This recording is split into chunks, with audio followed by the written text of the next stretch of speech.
우리가 읽은 말씀을 가지고 제로베이스라는 제목으로 말씀에 우리 함께 나누고자 합니다. 여러분, 제로베이스라는 말은 원점으로 다시 돌아가는 것을 말하죠. 이 기존에 있던 것을 과감히 빼버리고 제로에서부터 시작하는 것, 원점에서부터 다시 시작하는 것. 아무리 우리가 여기까지 나갔다 해도 다시 어그러지면 처음부터 다시 돌아가야 되지 않습니까? 처음 이렇게 어그러진 것들을 수정하려고 하면 오히려 더 시간이 걸리고 에너지가 더 소비될 수 있습니다. 차라리 원점에서 돌아가서 처음부터 다시 출발하는 것이 오히려 나을 때가 있습니다. 그래서 처음으로 다시 돌아가는 것을 바로 제로 베이스라고 하죠. 그래서 예산 등 같은 경우는 백지 상태로 되돌려서 다시 결정하고, 문제 같은 것이 있으면 출발점으로 되돌아가서 다시 재결정하는 것, 검토하는 것, 이것을 제로 베이스다라고 이야기합니다. 여러분, 혹시 회계하시거나 결산을 하실 때에 수익과 지출이 한 번에 그냥 탁 맞아 떨어지면 좋은데 이게 잘 안 됩니다. 뭔가 이제 분명히 영수증 잘 모아놓고 하나도 빠뜨린 거 없는데 계산하면 이상하게 안 맞아요. 그러면 이제 처음부터 거슬러 올라가죠. 이제 끝에부터 차근차근 어디서부터 잘못됐는지를 훑습니다. 그런데 계속 훑어도 안 나타나요. 그러면 시간 나가죠, 노력 나가죠. 차라리 처음부터 다시 했으면 좋을 텐데 라고 그렇게 생각되는 경험들이 있을 겁니다. 근데 왜 그렇게 우리는 미련을 가지고 계속해서 처음부터 하지 못하고 계속 이렇게 훑게 되는 걸까요? 내가 들인 시간, 노력이 아깝기 때문입니다. 여러분, 차라리 우리는 원점에서 시작해서 새롭게 출발하는 것이 더 나을 때가 있는데 그렇게 하지 못하는 이유, 내 시간, 내가 들인 노력, 내 경험, 노하우, 이런 것들을 내려놓지 못하기 때문에 제로 베이스에서 시작하는 것이 참으로 쉽지 않은 것입니다. 여러분, 어떤 결정이나 어떤 계획을 세웠을 때에 그것을 전면 재수정한다는 것이 쉽지 않지 않습니까? 뭔가 왔네요. 예. 근데 이렇게 내 전에 했던 그 경험들이 오히려 여러분 앞으로 나아가는데 방해가 될 때가 있습니다. 차라리 처음부터 새롭게 시작하면 좋았을 텐데, 우리는 내가 경험했던 지식, 그리고 내가 알고 있던 그 모든 경험들, 내가 했던 그걸로 쌓였던 그런 고정관념이 오히려 앞을 나아가지 못하게 하는 방해가 될 때가 있다는 거죠. 근데 가만히 살펴보면 우리 신앙생활도 마찬가지입니다. 여러분, 우리의 노력과 경험들에서 나온 그 노하우들이 오히려 하나님께 나아가는 것을 막을 때가 있습니다. 내 경험, 내 지식, 내가 생각해왔던 그 모든 것들이 오히려 하나님을 똑바로 바라보게 하는데 도움이 되는 것이 아니라 방해가 될 때가 있다는 거죠. 그러면 오히려 우리는 처음부터 이 모든 것들을 내려놓고 온전히 새롭게 주님을 바라보고 섬겨야 될 터인데 그것이 잘 되지 않습니다. 여러분, 오늘 말씀을 통하여서 그렇다면 어떻게 하면 내 신앙이 좀 더 주님 앞에 더 가까이 갈 수 있을까? 여러분, 이것을 한번 살펴보고자 합니다. 오늘 본문은요, 유대인들이 그토록 자랑스럽게 여기며 지켰던 그 율법과 전통에 대한 권위들이 오히려 복음을 받아들이는 데 있어서 장애물이 되는 그런 일들을 보여주고 있습니다. 오늘 본문의 배경이 되는 말씀은 출애굽기 34장입니다. 여러분 잘 아시다시피 모세가 시내산에 올라가서 10계명을 받죠. 그리고 모든 율법들을 받습니다. 그래서 두 돌판에 그 율법들이 딱 새겨져서 그 두 돌판을 들고 내려옵니다. 그런데 모세의 머리에 광채가 나기 시작합니다. 하나님의 율법의 영광이 얼마나 빛나면 그 율법을 받은 모세의 얼굴이 빛이 나기 시작하는 겁니다. 자, 이 모세의 얼굴에서 빛이 나는 그것을 보고 백성들은 모세를 가까이 하기를 두려워했습니다. 그래서 모세는 이거를 수건을 싸서 숨겨버립니다. 왜 모세가 얼굴에 수건을 썼을까요? 여러분, 언젠가는 사라질 광채였습니다. 처음에는 빛나겠죠. 그러나 점차 사라질 광채였습니다. 그런데 혹시나 사람들이 사라질 영광에 집착할까 봐 미리 수건으로 가려버린 것입니다. 처음에는 사람들이 우와 하겠죠. 그런데 점차 사라지면 어떻게 됩니까? 그만큼 기대감이 사라지고 실망감이 있을까 봐, 장차 사라질 그 영광에 집착할까 봐 머리에 수건을 쓴 것입니다. 그래서 13절에 보니까 이렇게 말하고 있죠. 우리는 모세가 이스라엘의 자손에게 장차 없어질 것의 결국을 주목하지 못하게 하려고 수건을 그 얼굴에 썼다, 이렇게 말하죠. 장차 없어질 겁니다. 그 광채는, 그 영광은 조금만 있으면 사라질 것이었습니다. 그것을 주목하지 못하게 하려고 모세는 썼습니다. 본질이 무엇입니까? 하나님이 주신 그 율법을 통하여서 하나님을 좀 더 잘 바라보게 하고 하나님을 더 사랑하게 하기 위해서 율법을 주셨고, 또 그 율법이 얼마나 소중한지를 알게 하시려고 그 영광을 보여주셨습니다. 그런데 자칫 비본질적인 이 율법 자체의 영광에 사람들이 주목하고 집착할 수 있는 위험이 있었던 것이죠. 여러분, 사람들은 보는 것에 약하지 않습니까? 눈앞에서 지금 모세 얼굴에서 빛이 나는데 자칫하면 모세를 신성시하고 비본질이었던 그 율법의 영광에 집착하고 주목하게 될까 봐, 그래서 모세는 하나님을 바라보도록 하기 위해서 그 얼굴을 수건으로 가린 것이죠. 한마디로 그 수건은 백성들의 완악한 마음 때문이었습니다. 하나님을, 본질인 하나님을 바라봐야 되는데 비본질인 그 율법 자체에 집착하게 될까 봐, 그래서 그 백성의 완악하고 연약한 마음 때문에, 그리고 영적인 무지 때문에 수건을 쓴 것이죠. 그런데 이 의도와는 다르게 나중에 백성들은요, 수건에 집착하게 됩니다. 이 빛나는 그 얼굴에 집착하지 못하도록 수건을 뒤집어 썼는데 나중에 그 수건에 집착하는 거예요. 결국 그 수건 자체가 무엇을 상징하는 것이 되어버렸냐면 율법의 영광을 상징하는 것이 되어버렸습니다. 여러분, 율법은 잠시 있다가 사라질 영광이었습니다.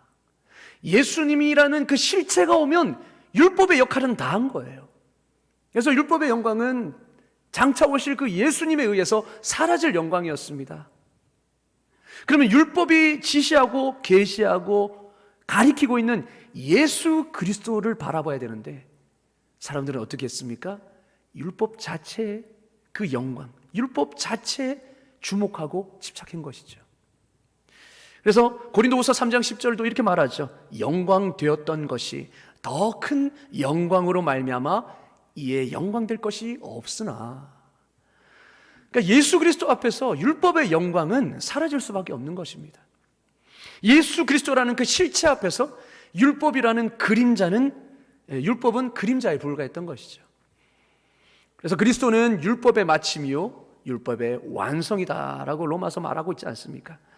그래서 사라질 영광에 주목하지 않도록 하기 위해서 수건을 가렸는데 백성들은 여전히 율법이라는 그 사라질 영광에 집중하고 있었더라라고 오늘 성경은 말씀하고 있습니다. 여러분, 바울이 이 편지를 쓸 당시에도 유대인들은 그렇게 했다는 겁니다. 여전히 유대인들은 그 수건을 머리에 뒤집어 쓰고 있었습니다. 여전히 율법에만 주목하고 있었습니다. 율법을 가리키는 대상이 아니라 율법 자체를 바라보고 있었습니다. 여러분, 율법으로 구원받을 수 있다는 그 옛 언약에 여전히 갇혀 있었던 것이죠. 율법을 지킴으로 구원받는다라는 잘못된 생각에 갇혀 있었던 것입니다. 14절 15절을 보면 그 당시 유대인들의 마음이 어땠는지, 유대인들의 상태가 어땠는지를 볼 수 있습니다. 우리 다 같이 한번 읽어보겠습니다. 시작. 그러나 그들의 마음이 완고하여 오늘까지도 구약을 읽을 때에 그 수건이 벗겨지지 아니하고 있으니 그 수건은 그리스도 안에서 없어질 것이라. 오늘까지 모세의 글을 읽을 때에 수건이 그 마음을 덮었도다. 아멘.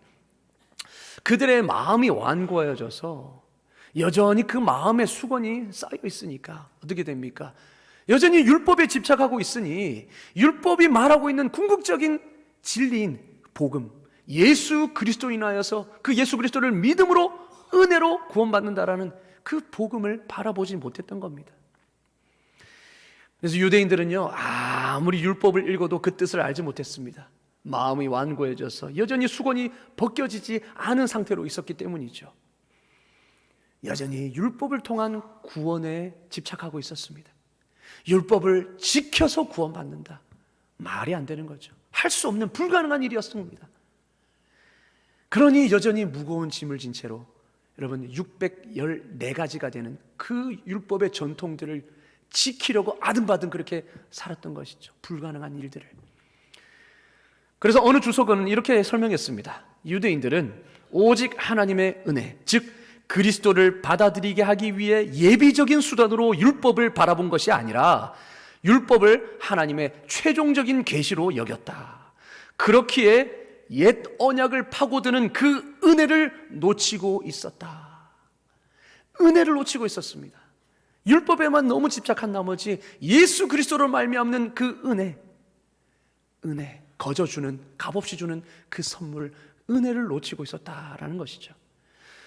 여러분, 문제는 율법에 있었던 것이 아니라 사람들의 완고하고 굳은 마음이 있었습니다.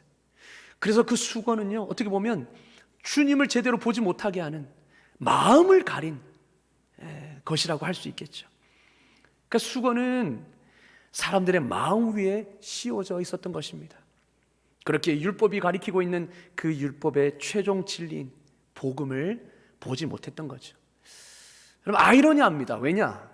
그들이 그렇게 자랑스럽게 생각하고 아끼고 소중히 여기며 지키던, 전통처럼 여기던 것이 오히려 예수 그리스도의 그 복음의 영광을 보지 못하게 하는 장애물이 되었던 거죠. 자기들이 그렇게 내세우고 자랑했던 것이 오히려 복음을 가려버렸던 장애물이 된 것입니다.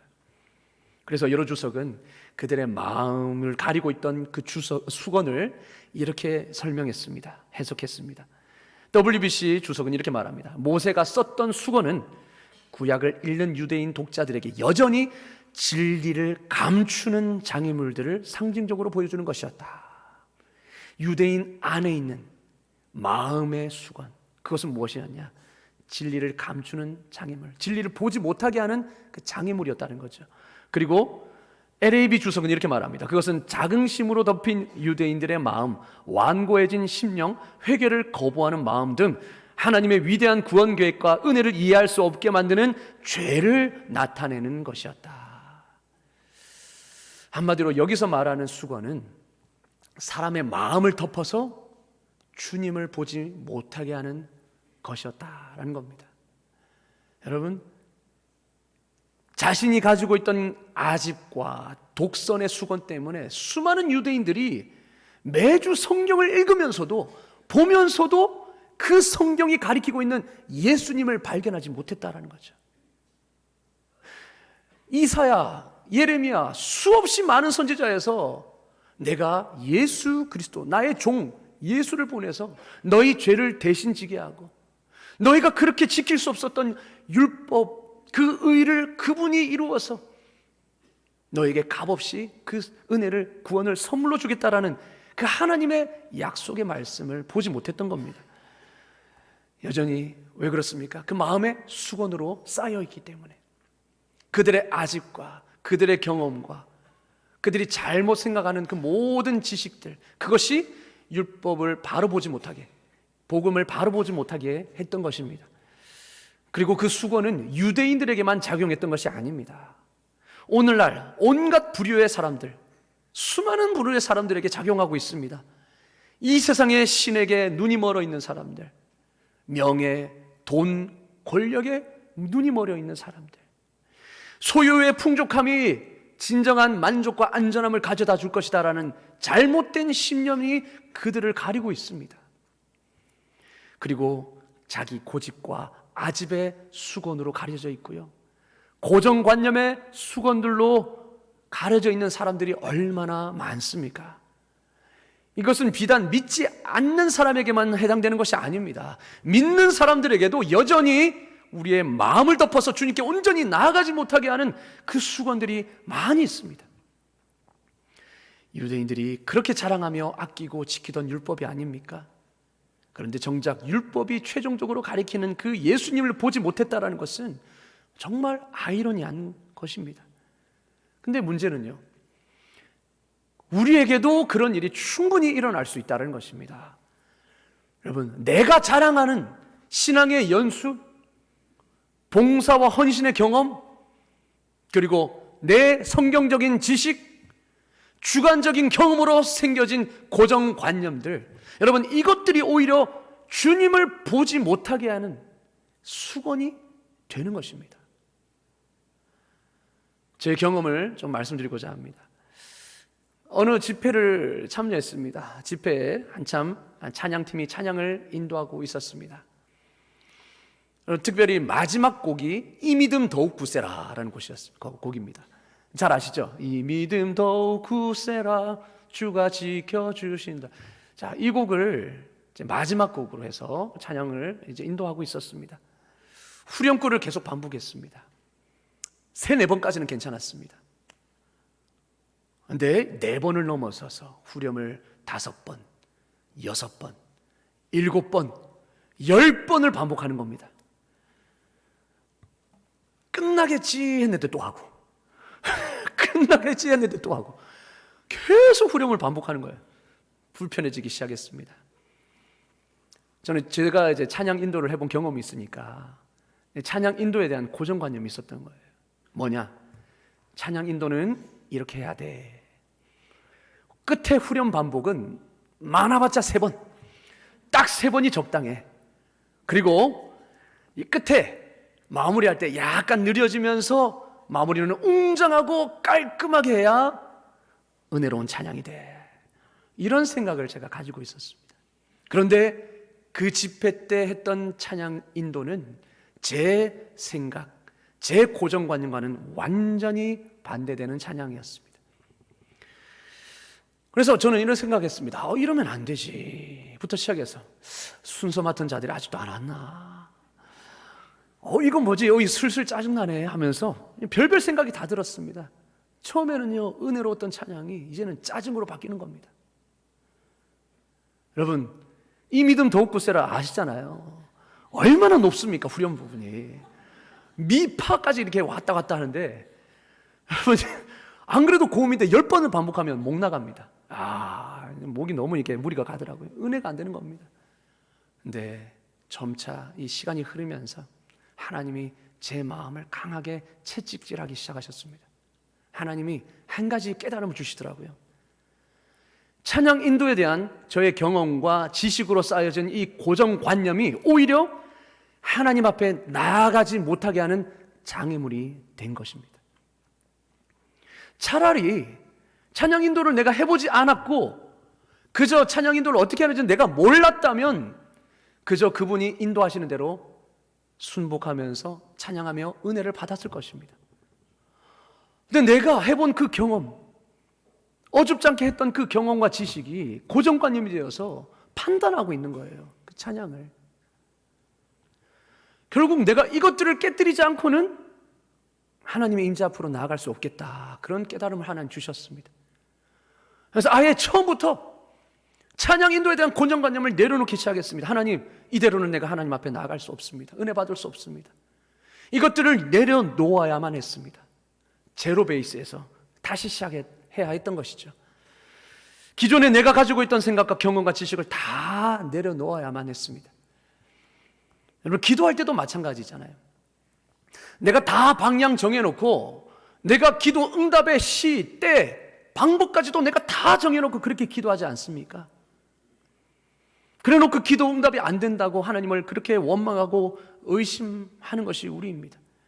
처음부터 방향이 잘못되었는데 자기 욕심과 탐욕이라는 그 수건이 여전히 내 영혼을 가려서 하나님의 뜻도 분별하지 못한 채 그렇게 주구장창 내 욕심대로 기도했는데, 그러니 하나님이 응답을 해주시지 않으시는 거죠.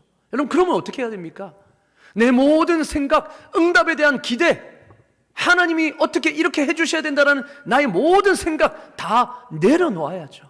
제로 베이스에서 출발해야죠. 하나님, 하나님의 뜻대로 하옵소서. 근데 우리는 대부분 내가 답을 정해놓고 그렇게 기도하지 않습니까? 그리고 말씀 앞에 설 때도 마찬가지입니다. 여러분 말씀에 은혜가 되지 않습니까? 읽어도 들어도 도무지 은혜가 되지 않습니까? 우리는 자기의 생각과 자기의 관념들이 다 있습니다. 경험과 학력과 지식과 배경 등으로 쌓여진 자기 생각, 내 자아가 마치 보호막처럼 이렇게 둘러싸여 있습니다. 그래서 이렇게 생각하죠. 말씀은 이래야 돼. 이게 좋은 설교지. 이게 좋은 설교지. 이게 은혜로운 설교지 하는 생각들이 나한테 다 있는 겁니다. 이러한 아집의 수건이 여전히 내 마음을 둘러싸고 있으니 하나님의 말씀이 내 심령을 뚫고 들어오지 못하는 거죠. 어떤 분이 목사님의 설교를 듣는데 은혜가 안 되는 겁니다. 우리 교회 얘기 아닙니다. 우리 교회 얘기 아닙니다. 그래서 은혜가 안 되는 거예요. 지루하고 너무 딱딱하고. 그래서 장로님에게 호소했습니다. 장로님, 아니 목사님 설교가 너무 지루하고 딱딱해서 도무지 은혜가 되지 않습니다. 그 장로님이 이렇게 말씀하셨습니다. 목사님의 설교가 말씀에 어긋났나요 혹시? 아니요, 그런 건 아닌데요. 혹시 성경과 다른 이야기를 하시던가요? 뭐 그런 건 아니지만 그럼 목사님의 설교는 문제가 없어 보이는데요. 그 말에 충격을 받은 겁니다. 그 집사님이 그 말을 듣고 설교가 문제가 아니라 내 마음이 문제구나, 이거를 깨달은 겁니다. 여러분, 말씀에 대한 선입견, 때로는 설교자에 대한 선입견이 수건이 될 수 있는 겁니다. 내 마음을 가려서 주님께 오히려 더 나아가지 못하게 하는 그 수건, 그러한 수건들이 벗겨져야 합니다. 그럴 때 말씀을 온전히 우리가 받아들일 수 있는 것이죠. 여러분, 구역 모임과 소그룹 모임을 할 때도 마찬가지입니다. 소그룹 모임, 우리가 소수로 이렇게 모여있는 그 모임과 구역 모임과 훈련 때도 얼마나 많은 수건들이 있는지 모릅니다. 자신의 연약함이 있음에도 그것을 드러내려고 하지 않고 여전히 괜찮은 척하고 수건을 얼굴에 다 쓰고 있는 겁니다. 연약함을 드러내려고 하지 않아요. 어려운 문제가 있는데 그걸 말하려고 하지 않아요. 왜냐? 그걸 말했다가는 내가 신앙이 약한 사람으로 보일까 봐. 모두가 괜찮은 척하면서 그냥 피상적인 관계만으로 만족하고 있습니다. 여러분, 그러니 성령이 어떻게 역사하십니까? 성령이 역사하시는 그 심령은 가난한 심령입니다.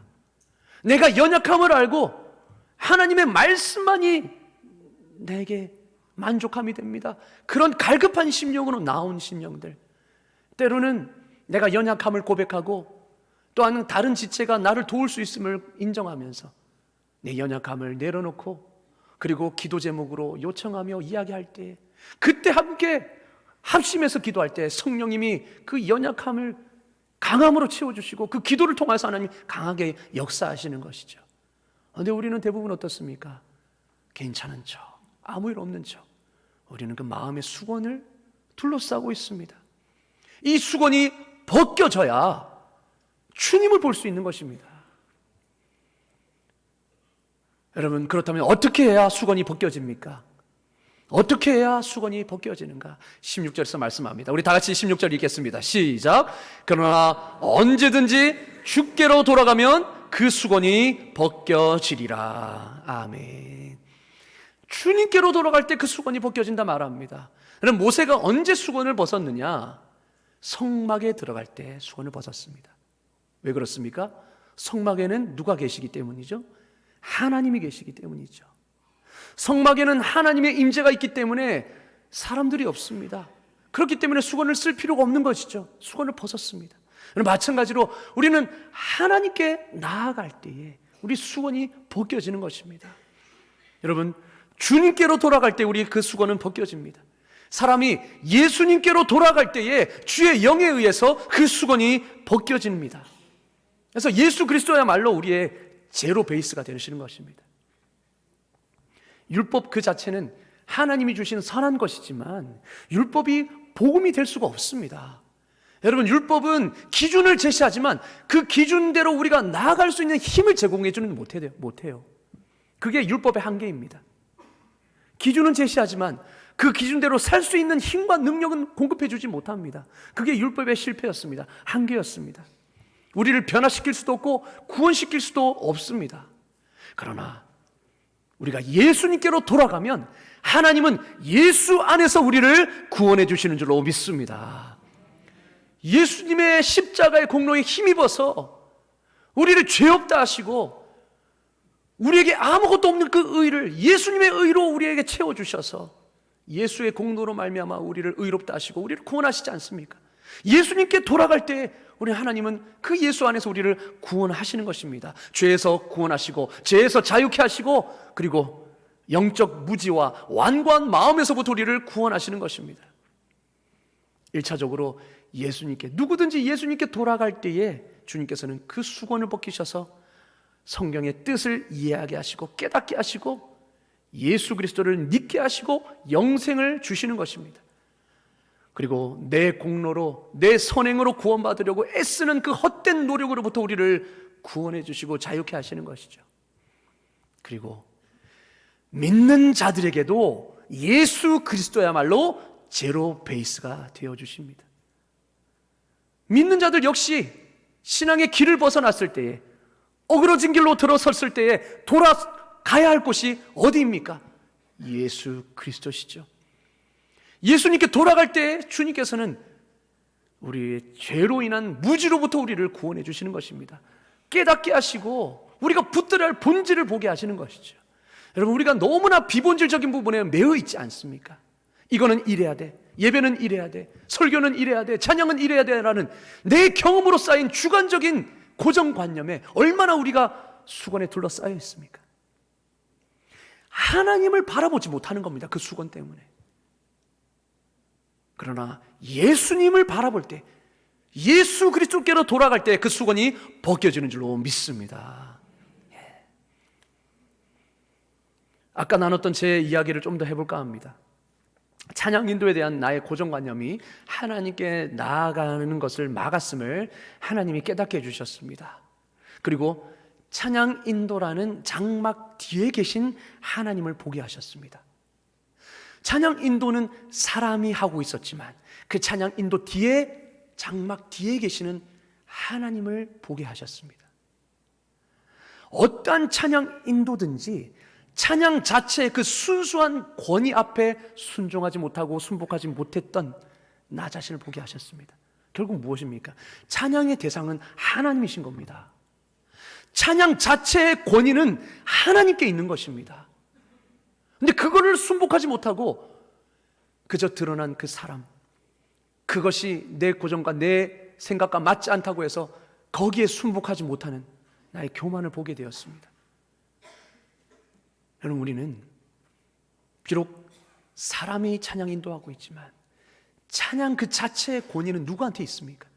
하나님께 있습니다. 우리가 드리는 찬양의 대상은 하나님께 있는 것입니다. 하나님이신 겁니다. 그러면 그 모든 찬양 인도와 그 찬양 순간의 모든 권위는 하나님께 있는 것입니다. 근데 그걸 보지 못하고 찬양 인도가 내 마음에 들지 않는다는 이유로 그 권위에 순복하지 못했던 것입니다. 그걸 보게 하셨어요. 장막 뒤에 계신 그 하나님의 권위를 보게 하셨습니다. 저의 교만이었습니다. 저의 아집이었고 독선이었습니다. 그게 하나님을 보지 못하게 한 겁니다. 여러분, 우리도 마찬가지입니다. 때로는 드러난 사람 때문에 그 사람의 방식이 나와 다르다고 해서 여전히 그 권위를 가지고 계신 그 하나님의 권위 앞에 우리가 순복하지 못할 때가 얼마나 많냐는 것이죠. 저의 경우처럼 말씀입니다. 결국 누가 어떻게 찬양을 인도하든 찬양이라는 이름의 또 다른 하나님의 권위에 순복할 때 고정관념을 깨고 들어오는 하나님의 임재를 경험하게 될 줄로 믿습니다. 아멘. 여러분, 우리 모든 예배가 마찬가지입니다. 설교도 마찬가지고요, 찬양도 마찬가지입니다. 찬양할 때 손을 드느냐 박수를 치느냐, 이거는 부차적인 문제죠. 비본질적인 문제입니다. 박수 치는 것이 죄입니까? 아니죠. 그리고 또 경건할 때는 또 경건해야 됩니다. 이거는 부차적인 문제라는 거죠. 그러나 이 부차적인 문제에 매여 있으면 우리는 본질인 하나님을 보지 못하는 겁니다. 어떤 분은 정말 하나님이 마음속에 주체할 수 없는 감격을 주셔서 손을 들고 찬양해야 되는 그런 감격이 있을 수 있습니다. 그런데 만약에 손을 들고 찬양하는 그 사람에게 우리가 따가운 눈길을 준다면, 쟤가 왜 저래? 이렇게 한다면 여러분, 우리는 그 수건에 가려져 있는 것입니다. 하나님을 보지 못하는 것이죠. 여러분, 여기에 주께로 돌아갈 때 주의 영이 우리에게 자유를 주신다는 것입니다. 매였던 것들에서 자유케 하시는 것입니다. 찬양 인도 스타일이 어떻니? 어떤 분의 리더 스타일이 어떠니 하는 것은 부차적인 문제입니다. 오히려 이렇게 해야 한다는 고정관념이 우리의 영적인 눈을 가리는 수건이라는 것입니다. 여러분, 우리가 제로 베이스신 주님께 돌아갈 때에 진정한 찬양이 가리키고 있는 본질적인 대상인 주님을 우리가 바라볼 때에 수건이 벗겨지는 줄로 믿습니다. 진정한 하나님의 임재를 경험하게 될 줄로 믿습니다.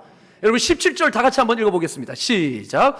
주는 영이시니 주의 영이 계신 곳에는 자유함이 있느니라. 아멘. 여러분, 혹시 신앙생활하는 가운데 뭔가 잘못되었다고 여겨지고 있지 않습니까? 아무리 말씀을 들어도 은혜가 되지 않고, 찬양을 해도 은혜가 되지 않고, 기도를 해도 은혜가 되지 않는 그런 뭔가 잘못되었다고 여겨질 때에 여러분, 혹시 내 가운데 여전히 내 마음을 싸고 있는 수건이 없는지 볼 수 있기를 주의 이름으로 축원합니다. 그 수건이 벗겨지고 그 본질이신 주님께 향할 때에 우리는 비로소 하나님의 영광을 수건을 벗은 듯이 명확하게 볼 수 있는 것입니다. 하나님의 임재를 경험하는 것입니다. 기도를 통하여 하나님을 느끼고 하나님을 보게 되고, 말씀을 통하여서 하나님의 음성을 듣게 되고, 찬양을 통하여서 하나님의 충만하심의 임재가 경험이 되는 줄로 믿습니다. 우리 모두 제로베에 있으신 예수님께 돌아가 날마다 주님의 임재를 경험하는 저와 여러분 되기를 주의 이름으로 축원합니다. 아멘. 기도하겠습니다. 하나님 아버지, 감사합니다. 이 시간 우리의 마음과 눈을 가려 주님을 온전히 보지 못하게 했던 우리의 죄악의 수건, 무지의 수건, 완악함의 수건을 말씀을 통해 보게 하시고 깨닫게 하여 주시옵소서. 언제든지 주께로 돌아가면 수건이 벗겨지리라 하셨사오니 예수 그리스도의 십자가가 우리의 제로 베이스가 되게 하시고 날마다 주님께 돌아가는 우리의 삶이 되게 하여 주시옵소서. 예수 그리스도 이름으로 기도드리옵나이다. 아멘.